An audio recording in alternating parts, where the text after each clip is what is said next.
All right, today may be our best show yet. I'm feeling a little extra spirited today. I've been pumped for this interview all day long. I've even tried to do a cartwheel in honor of our guest today. Joining us in the Another Wrestling Podcast studio today is none other than Mike Mondo. Mike, how are you doing? Good man. Thanks a lot for having me on the show. Oh, no problem. So what have you been up to lately? Well, living in Long Island, New York right now. Just still wrestling, doing my thing here. The head trainer at NYWC Wrestling Academy in Deer Park. Still continuing traveling the independents, mainly in the tri-state Northeast area, and doing a lot of motion capture as well. Just going to work on the next WWE video game, doing that there. So I'm staying busy and yeah, feeling good. Feeling a little under the weather right now, but definitely just ready, pumped for this interview. All right. Well, now you just mentioned that you're training now at NYWC. Now you have a lot of history with NYWC, correct? Oh yes, that's actually the place where I came from originally before left there and went to OVW. Okay, so how is it kind of going from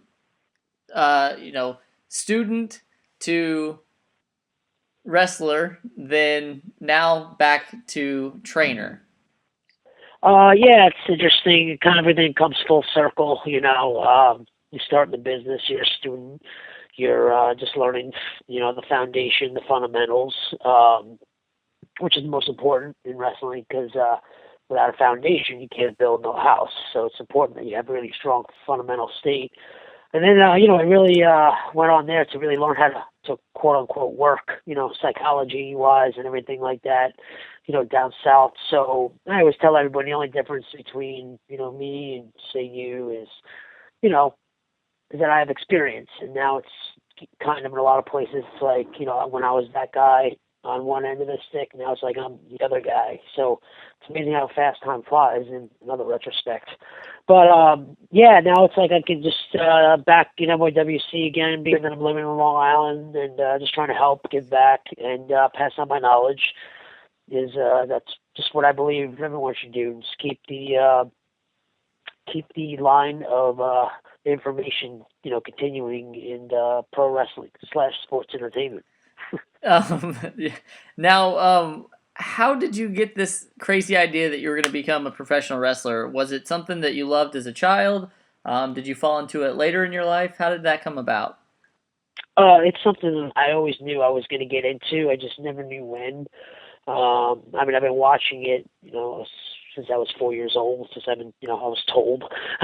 Can't remember really, that young, but I was told, I was watching it really, young. I remember bits and pieces, and I really got hooked, I would say, around the WrestleMania 9 era. I want to say that was 93, and then from then on, it was just nonstop. So, but I always knew I wanted to, get into it. Just never knew when, which is because I was playing football a lot and I was really serious about that. But, it was just kind of fate as it turned out when I was going to school, Suffolk Community College here in Long Island. I didn't want to waste time when I was 18, when I was going to a community school before I can then go on to play college ball, somewhere in NCAA school, hopefully. But I had to go a little certain route, so I was trying to do that. But I always believe people that they're going to succeed at something, or at least have the best chance to, it's they start at a young age. So I figured, let's do it. Whatever happens, happens. And then pretty much right there, I mean, everything's happened really quick from then on. And before I knew it, I was 19, living alone in Louisville, Kentucky. Well, speaking of Louisville, Kentucky, you said that you were from Long Island, and how was that for you? Was that a bit of a culture shock moving down to Louisville, Kentucky? Yeah, definitely. Especially at the very beginning. I can't say at the very beginning I was a fan of it. Well, A, because I really didn't know anybody. Being a 19-year-old kid, really not a lot on me in a state, where I don't know, pretty much in the middle of nowhere. Like I don't really know anything around there. At a suburban lodge on Taylorsville Road. So it was a lot of change, from having family and friends to nobody at all to a completely different, fast pace in Long Island to kind of the opposite, you know. So yeah, it was definitely a change of pace. It was different, but you know, as time went on, it kind of grew on you. So I really learned to actually like it, you know, and so it's kind of like my home away from home kind of place. But I mean, I haven't been there now in 3 years, but I have a lot of friends there, and I'd like to visit sometime down the road in the near future for sure to see all them. Now, when you got to OVW for the first time, because you had a couple different runs in OVW, who were you working with the first time that you got there, as far as trainers and wrestlers that you were with down there? And when I first went down there, Rip Rogers was the head coach. Pretty much, I want to say the head coach and only coach. But Nick Dinsmore played an important role in as far as being like an assistant. Nick, you know, I learned a lot from Nick. He ran the beginners class before I took it over from him, and you know, he was kind of like that go-to guy.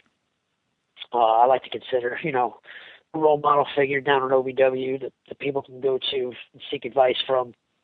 And yeah, Rip was obviously the head trainer, and I'm trying to think who ran TV. Oh, Jim Cornette. He was the matchmaker at the time.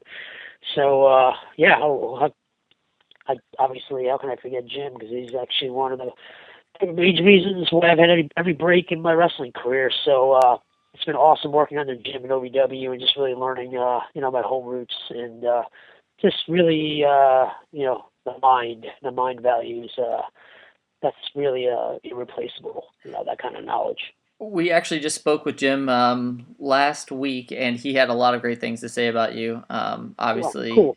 said that definitely you were one of the people that WWE dropped the ball with. So he still definitely thinks well of you as well. So now when you're in OVW at the time, it was still somewhat like a territory. I would say. Now, who do you what plans did they have for you? I guess in the beginning when you were in OVW, did they just bring you in and you kind of started? Because I'm not 100% sure on this, but were you at that point contracted by WWE? No, I went down on my own dime, pretty Okay. much just a kid chasing the dream. You know, I went to a week tryout camp. You know, I paid my way down there. I got accepted. One of I don't know. I mean, I don't know. I think 6, 7 people got accepted, but it was out of a large group of people. So when I got the call back from Jim, you know, that was it. I finished the semester in school and went down there. So, but yeah, I mean, if you want to look at it from a territory standpoint, OVW is definitely the closest thing to a territory is what you were going to get because you were running steady TV every Wednesday. Then you were running house shows every Friday, Saturday, possibly Sunday. And then when you didn't do the house shows, you'd be at practice at 8 in the morning, uh, you know, Monday, Tuesday, and then the cycle just continue, you know, repeats itself Wednesday. So you're always going in different towns and different areas. You know, you might be going one way on Friday and then the completely opposite direction, you know, on a Saturday. Or they might be somewhat, you know, it all vary. It's all different, but it definitely gave me that whole feel. It was a great, it was a fantastic way to really prepare you, you know, and make you over prepared when you get on the road and you're put in those situations that you could, you know, excel at the top level, you know, at what you what you're able to do. So it's a shame that there's not really a lot of those around anymore because that's really the only way, well, in my opinion, how to really work. And also it provides way more jobs for everybody, but that's like a whole new conversation in itself, which, like, you know, so, but yeah, you get the gist of it. But yeah, you know, as far as people who I was going to work with down there, you know, I have a really different, unique intake on, you know, on how I approach pro wrestling. You know, a lot of people I see when they come into wrestling, the first thing they're worrying about or thinking about is, oh, what character can I have? What kind of music should I come out to? What kind of, you know, I went down there with the mentality of, you know, whatever they put in front of me, I'm just going to try to knock it out of the park. You know, I just wanted to learn how to wrestle and learn how to work. You know, I knew all that stuff would come down the line and the blanks would be filled in as time went on. But like I said, I wanted to, you know, I've always liked the quote unquote wrestlers, like the Eddie Guerreros and the Shawn Michaels and those things. So I wanted to be the best at that, you know, and so I just remember everything kind of clicking for me as time went on, like the light bulb going off here and then there, just depending on the different instructors that were put in front of me, they all provided just a little something different. So it's nice to have different flavors of ice cream when in the end it's all ice cream, because you just take what's best that works from you from A, B, C, D, and just, be a sponge and try to take in as much information as you can. Yeah, absolutely. Now, I'm going to fast forward a little bit. I know that obviously you spent a lot of time in OVW and had some really great matches while you were there.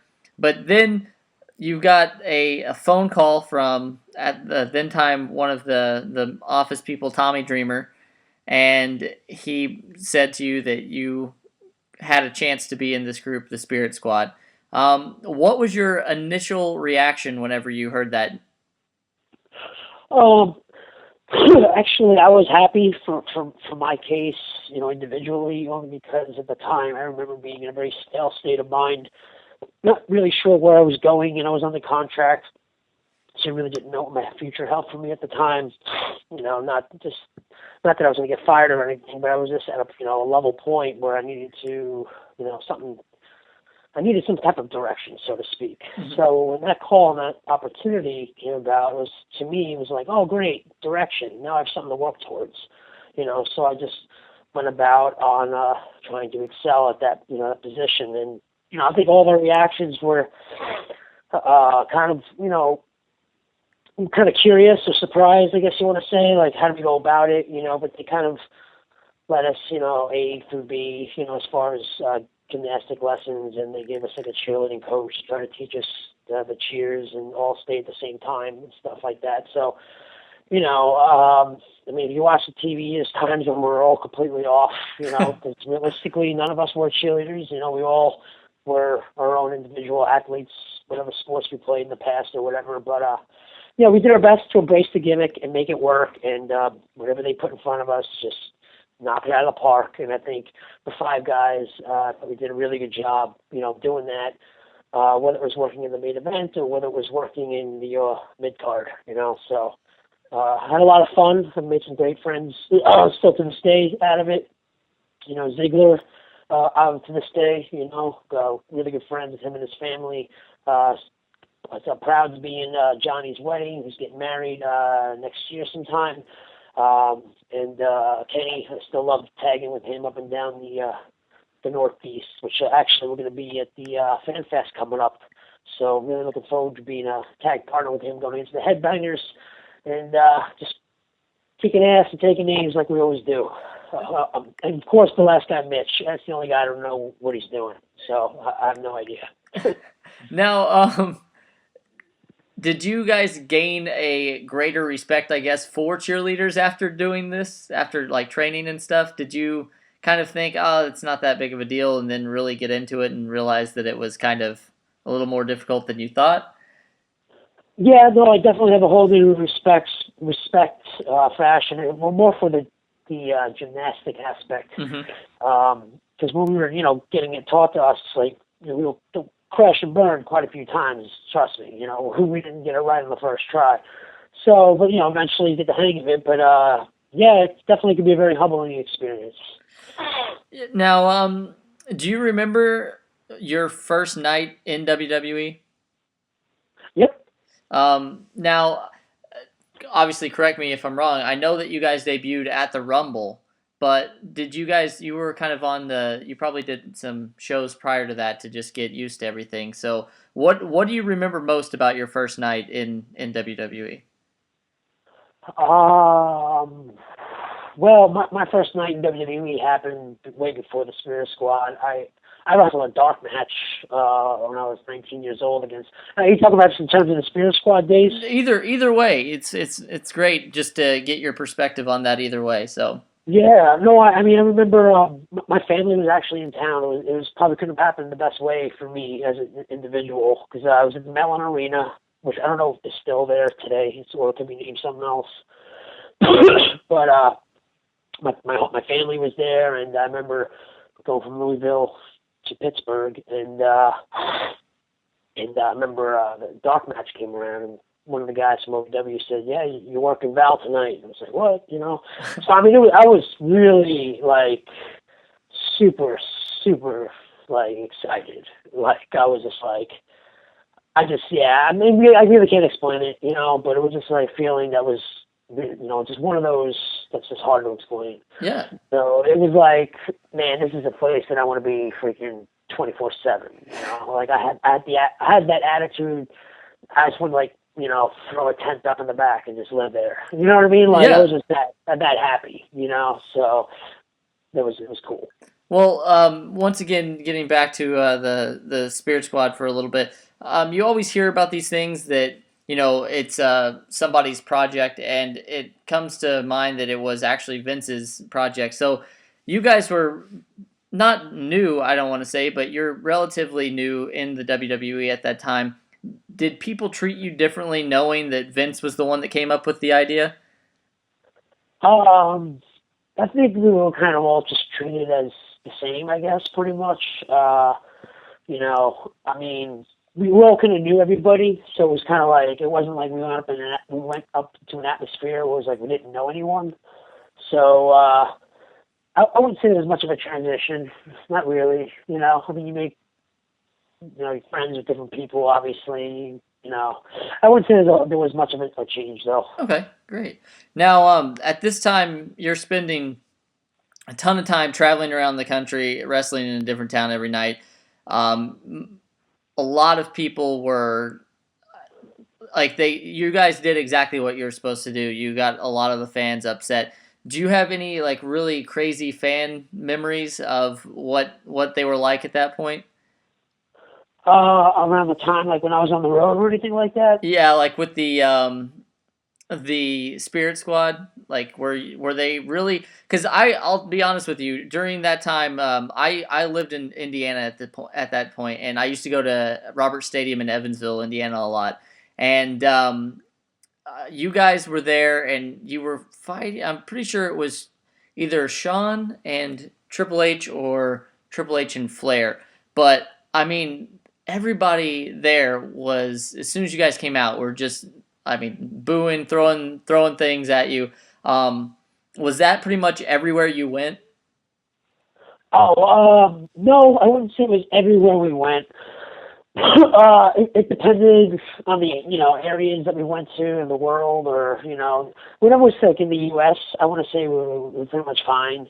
I mean, there was like one part of Mexico we went to that wasn't the most, I would say, like we literally got a piece of paper like under our doors, like we got a curfew. We couldn't go out after 11 because it was like just the cops were corrupted and just a dangerous type of atmosphere. So like you come out, you know what I mean, and you're in that type of area. Yeah, people sometimes perceive it a little bit different, Yeah. maybe because they don't get it on television regularly as we do, or some type of, to a lot of people, it's new to them. Like when I went to Nigeria, Africa, I mean, that's a whole two chapters if I ever read a book, because it was crazy. But they really believed what we did was legit. So it was nuts, chaos, insane. Like, they can't really come up with enough crazy terms for Nigeria. But but in the WWE, people were mostly invested in the WWE product, and for the most part, knew what the WWE product was and projected, to the audience. So they not a lot of crazy things, I would say, happened. Okay. Now you guys ran wild pretty much on the WWE from about '05 all through '06 before you guys kind of were ultimately taken off TV. Do you think that the Spirit Squad could have stuck around longer? Do you guys think you had more to accomplish? Yep, but the thing is with that is that what WWE wants, they're going to get, because ultimately it's Vince's product, and he has the engine and can control anything that really wants to get over. It doesn't, because, like I said, he's the guy that he owns the damn thing. So. Yeah. I mean, it is what it is, Of course, yeah. Could we had life? We could have went, we could have went against each other. We could have kept going with, there's so many different scenarios that could have happened. But it just, and again, I don't want to say any wish I should have, could have, but there's a big difference in experience now. I'm going to be 32 in March. When I was in the Spirit Squad, I was 22, 23. Wow. So I learned a lot from, those 8-9 years in between. So I would have probably been a little bit more aggressive towards it in the end. And again, that's just another part two conversation about it. But all in all, I'm very happy for my experiences there. I got taught a lot, got invaluable experiences from a lot of different guys. That it was a dream for me to be in the ring with since I was a kid. So it was a lot of great memories and good time for me there for sure. Now, I have to ask, and I don't know if you've divulged this to anybody else or not, but I have to know when you guys got the contents of the porta potty dumped on you, what was that? Oh, no worry. You're about the 300th person that asked that. Okay, So, great. yeah. No, it's a question that actually gets asked all the time. It was dog food, beans, I don't know, a bunch of different stuff, syrup, just a lot of mixed stuff that I have no idea, but it was pretty resemblance of crap. Oh yeah, absolutely. So, Well, I'll start with this part then, since this may be it. But do you have a low point of your time in WWE? Was that it? no, I would just say just when I was confused mentally or stagnant or didn't really feel I was, going anywhere as far, sometimes, you're not on TV for a couple weeks and you just want to know where you're going. And sometimes there's no direction there, or you're trying to get direction. And sometimes you get lost in the mix and you're just trying to stand out. So all those things, combined or in that scenario when that situation arises, that could all be, a frustrating point. But it also strives me, on the other hand, to keep pushing, keep getting better, keep doing what I got to do to be different and stand out, and all those good things. Okay, so if that was a low point, what was your highest point in WWE? Highest point, probably, I would say, WrestleMania, of course, Mm-hmm. Madison Square Garden, Nassau Coliseum. Obvious reasons for those three. Well, Madison Square Garden being obviously Madison Square Garden, and Nassau Yes. Coliseum only because I grew up watching wrestling events there. So I would say winning the tag belts, that was a big highlight too. Okay. Now, after you were off WWTV, you went and spent some more time in OVW. You ultimately joined up with some of the other Spirit Squatters and created the Frat Pack, which was I thought was an awesome thing as well. At that point, did you guys think that you were gonna just be down there for a little bit and get called back, or what was the feeling between you guys whenever you went back down there? We were just kind of going with the flow at that point. We were trying to come up with an idea, something that was a spin off of the Spirit Squad, which we had a handshake agreement with Vince that we were going to bring it to the table, the TV. But it goes back to my answer before about how I would have done stuff differently because our travel got canceled, never got to TV.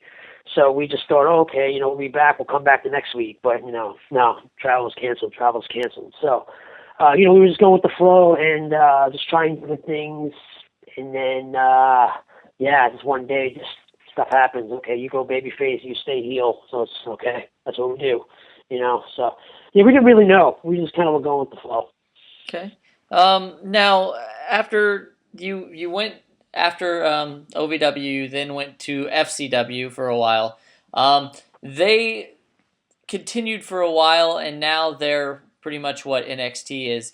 Do you think that we kind of touched on this earlier, but do you think that NXT is gonna be enough for these guys to, once they get to the main roster, are they going to be well rounded enough, or do you think that they should have had to go through some of what you were talking about, the travel and all of that?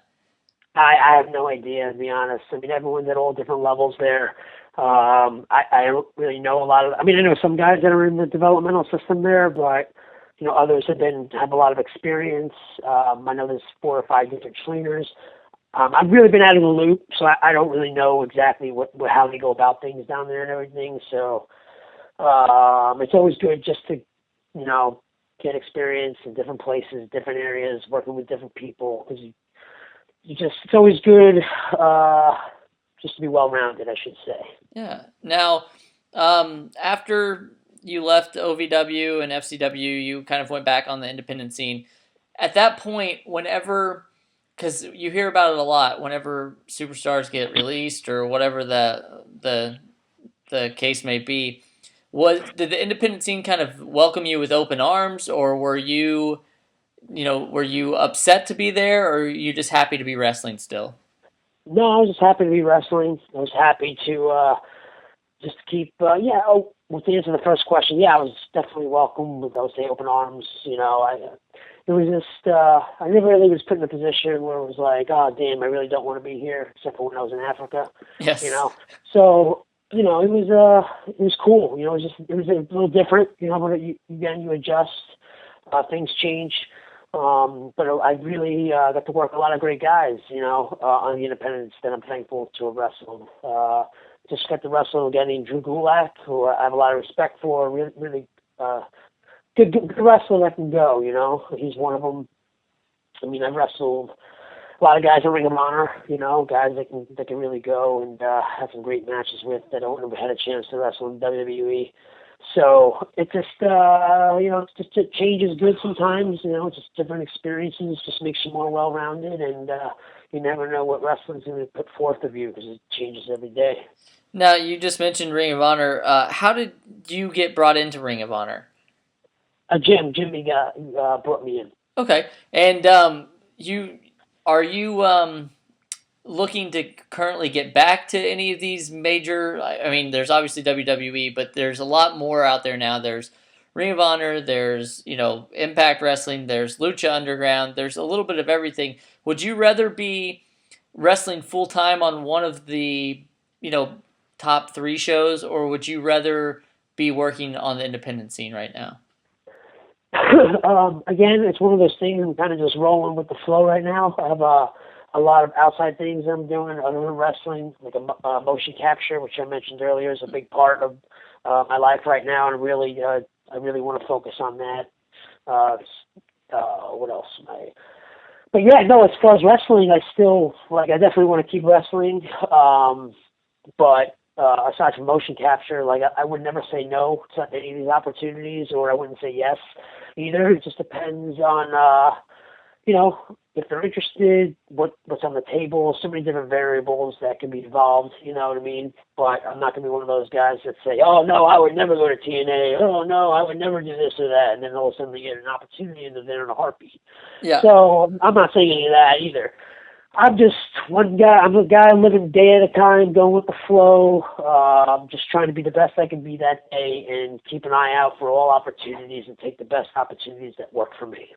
Now let's get into this motion capturing a little bit. Is this the first year that you've done this? I think you've done it for a couple of the games, right? No, yeah, I've been doing the WWE games since 2007.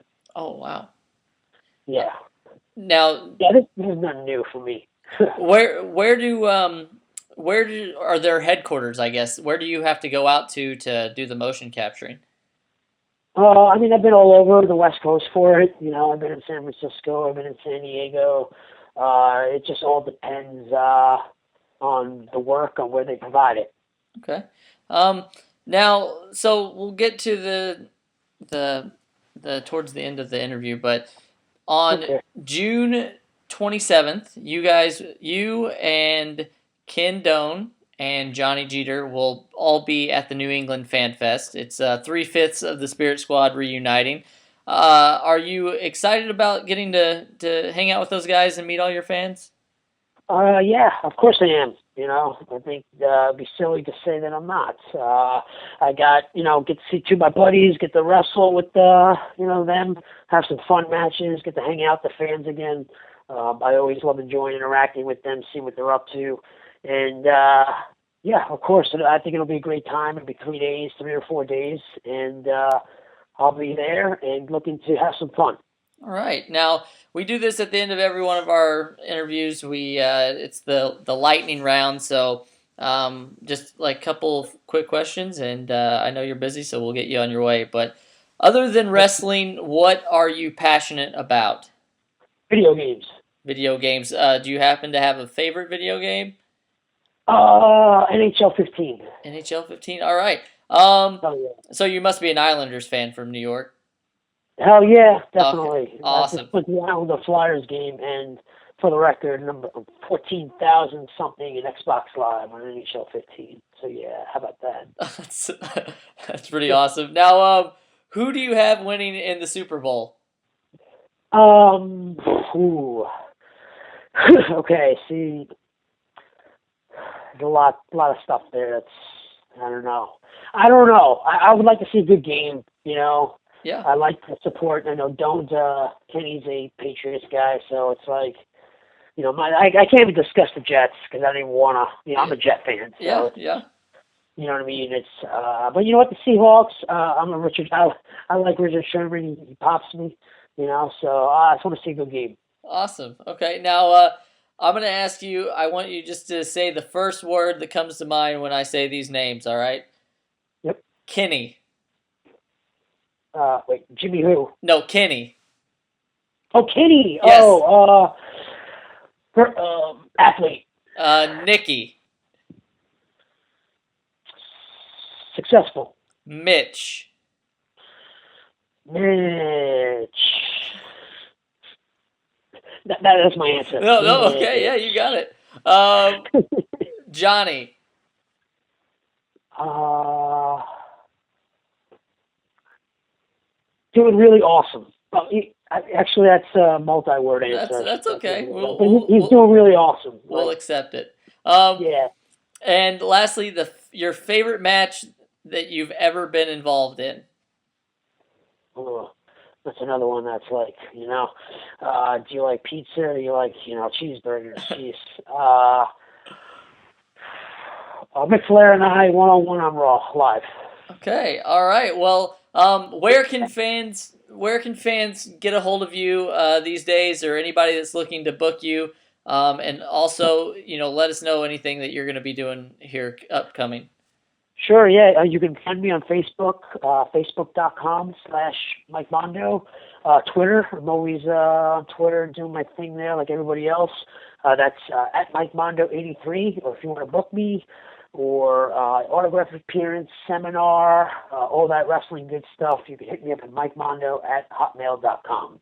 Awesome.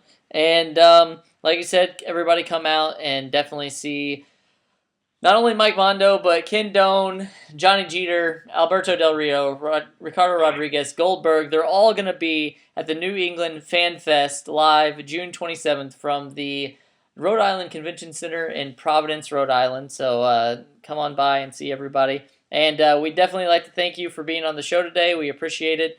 And keep doing good stuff. Thanks, man. Hope everything was able to come out clear. Not under the weather, like I said. But no, it's a pleasure, man. I had a good time.